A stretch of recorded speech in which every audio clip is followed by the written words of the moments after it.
if we put one good, nice building, instead of everything tore up downtown is sad. We got to go 20 miles to Winrock. You know what I'm trying to say? Yeah. Will you get visit the people thinking over? Do you think they should make it into a house? Not really. That's bad. You'd rather see it as what? As a business. What kind of business? Like a Woolworth store, whatever, some kind of store like that, that have groceries, clothes. You know, we got those kind of stores. Right. Don't you think a big place like this would just fit? Right. You know? I know I'm talking terrible, but the home for a place for the homeless is wonderful. I'm not against that. But you know, it brings widows. It's not enough men. Girls is exciting. And men see beautiful girls around. They get excited.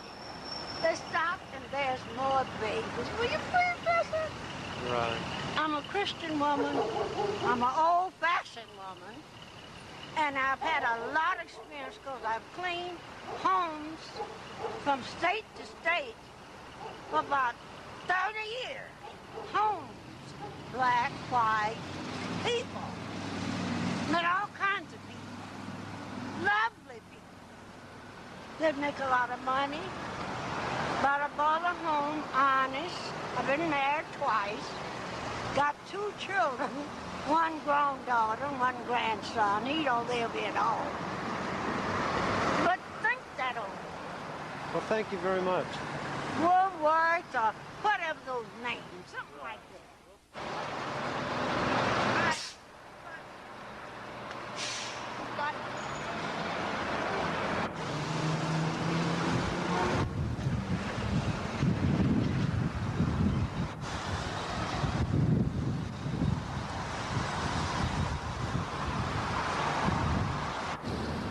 It's nice to come back to these proud red brick halls of points and endless talk, of books and lines and dead languages and things that don't really matter. I thought that things couldn't get much worse when I finally walked out these doors, away from the homework, strict teachers and grades, and things that don't really matter. I got a taste of life and learned the ways of men, and tasted the bitterness of hate and those things that really matter. So, now I'm back to these old red brick halls and the stories that they tell of men long gone, ideas and songs and things that don't really matter. Auguste Rodin, the French impressionistic sculptor, posed the question, what is more beautiful than a beautiful thing? The answer was, the ruins of a beautiful thing. And indeed, I am awed by the haunting beauty of this deserted structure. What is it about neglected buildings, abandoned runways, overgrown railroad tracks, and eroding monuments that excite my imagination? When I ascend these ancient steps, I experience emotions similar to those at Chaco Canyon when my feet fell naturally into the impressions left by centuries of Anasazi Indians. Look closely now. You can actually see the imprint of generations of high school students as they walked up and down these steps. My name is Chuck Reuben, and during the next half hour, you and I will take a tour through the decaying campus of old Albuquerque High School. Located downtown at the intersection of Central and Broadway, these Gothic Revival structures were built between 1914 and 1940. It was the only high school in Albuquerque until 1949 and continued serving the community until 1978, when it was abandoned by the city and sold to the private sector. The city of Albuquerque is now in the process of deciding its fate. Will they buy it back and renovate the buildings, or will they simply condemn and demolish it? As members of a democratic society, the fate of this old complex of buildings is entirely in your hands. Our elected officials are eagerly waiting to hear from you. I did not go to school here, but when I walk through these corridors, I somehow feel like I did. Come, let's check out the place together, and while we do, I will share with you my memories of high school.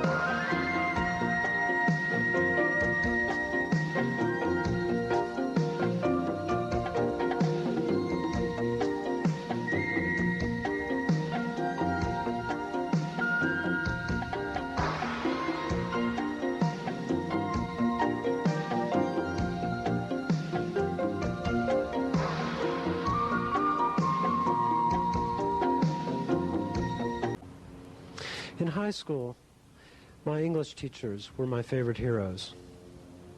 Erickson, Leafblad, Munsky, O'Neill, Massover, Ross, Boone, and Eaton, their names should be as immortal as the great writers they shared with us. They were unselfish. They were always willing to give me whatever I needed, be it extra help, moral support, a critic for my stories, or simply a ride home after I missed the bus. And it was in a classroom like this where I spent some of my most treasured hours.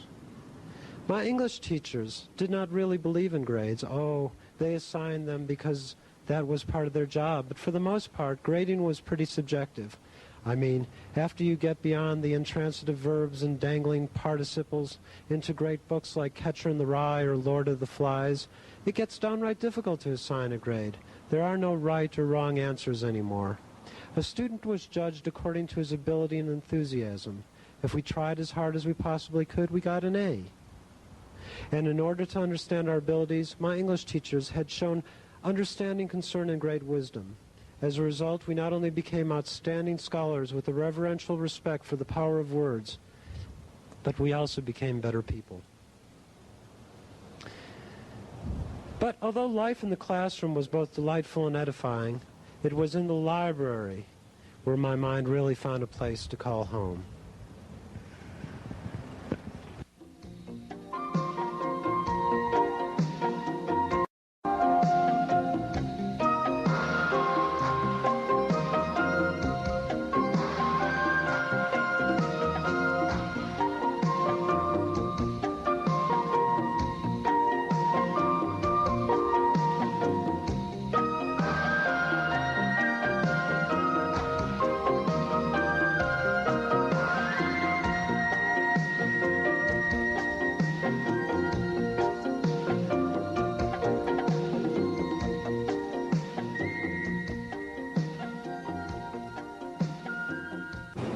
Open your eyes and look at this place, a Gothic building fallen into disgrace.